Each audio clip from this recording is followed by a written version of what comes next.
The following video is a Dennis the Menace production. Dennis the Menace, this name will never stick.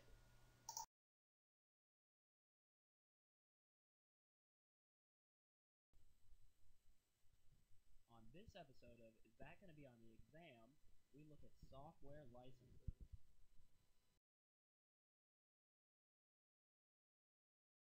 The first thing we must look at when discussing this is copyright laws and intellectual property. Software is a type of intellectual property, so what does this mean? Since software is a type of intellectual property, it is protected under all copyright laws. Much like anything else that is copyrighted, you can't just steal someone's software and make it your own without giving them credit. Certain restrictions are able to be changed based on the circumstances when discussing intellectual property and copyright laws for software. Like you're able to maybe edit it or change it up a little bit if it's open source, but not necessarily everyone's allowed to do that. You have to have certain permission to do it. So that's kind of important to look at. And when we're discussing this, the main idea protected by this intellectual property is the source code used. And source code is any collection of computer instructions, possibly with comments, written using some human readable computer language, usually as text. And the source code is used, it kind of like tells the computer what to do and how to act based on humans inputting certain information into the computer. Commercial software is software which is licensed or sold for profit by the companies it was created by. And there is a bit of confusion when it comes to commercial software. What it actually means when you buy commercial software, you are buying the rights to use the software. You're not buying the actual software. You can't edit it or change it or do any of that. You're just buying the rights to use what the companies had created. So an example of commercial software distributors include Microsoft, Apple, and Adobe.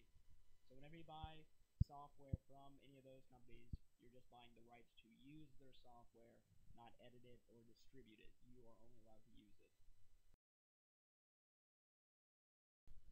Next, we'll look at shareware.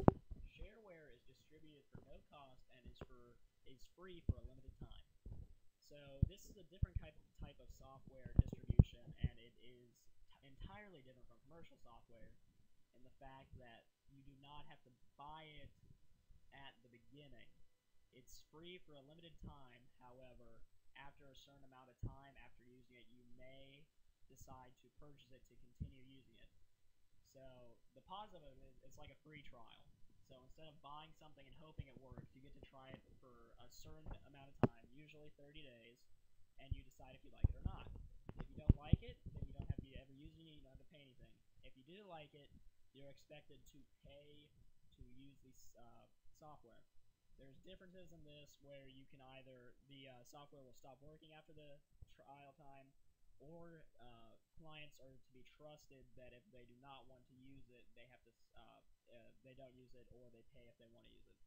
So that's a negative side is users could probably, not users, but people who produce this shareware could lose a lot of money based on untrustworthy clients who will not pay to continue to use their product. Another form of software is public domain software. With public domain software, the creator has relinquished all of their rights to their creation. So, what does this mean can be done to public domain software?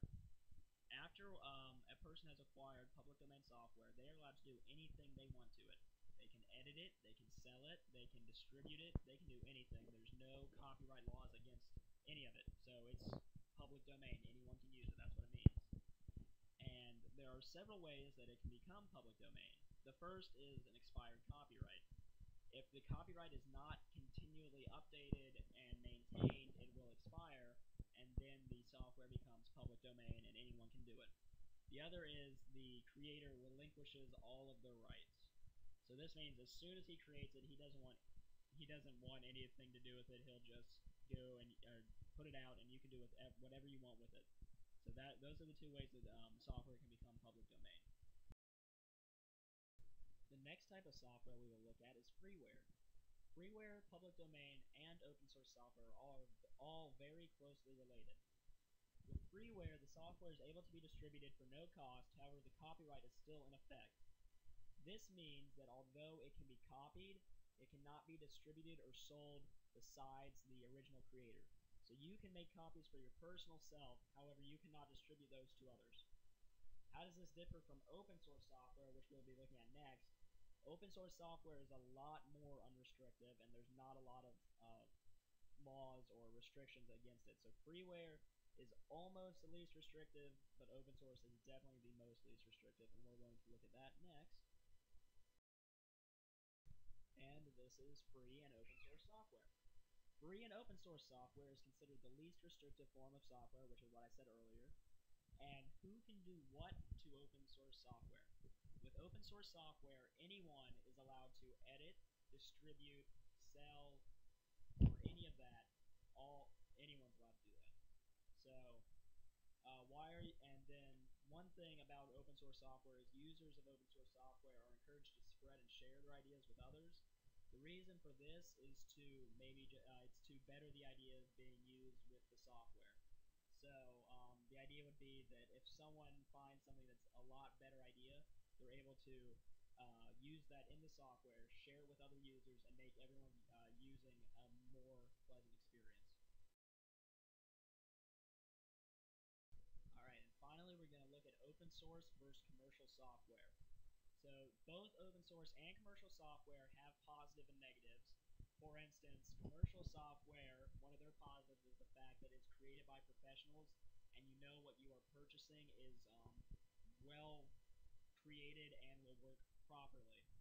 A negative, however, is you have to spend a large amount of money to get that software. A positive of open source software is that it is free. You don't have to pay anything to get it, it's just there, all you have to do is download it.